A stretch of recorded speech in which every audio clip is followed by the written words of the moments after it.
Maha Blanca with cheese. Ayan guys, kain tayo.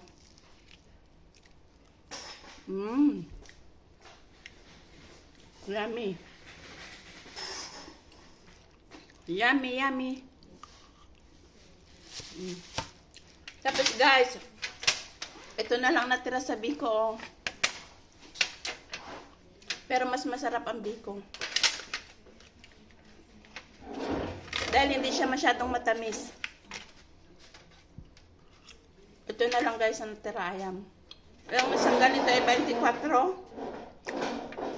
At ito ay 25. Napakaliit lang siya pero masarap din. Ayan guys.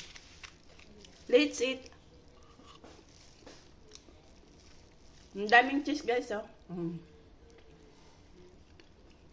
Napaka-creamy niya.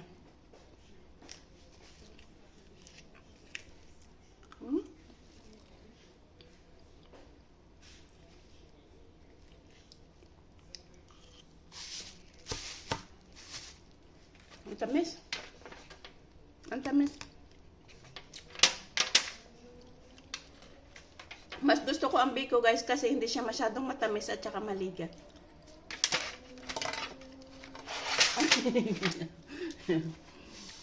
Yun lang guys. Bye bye.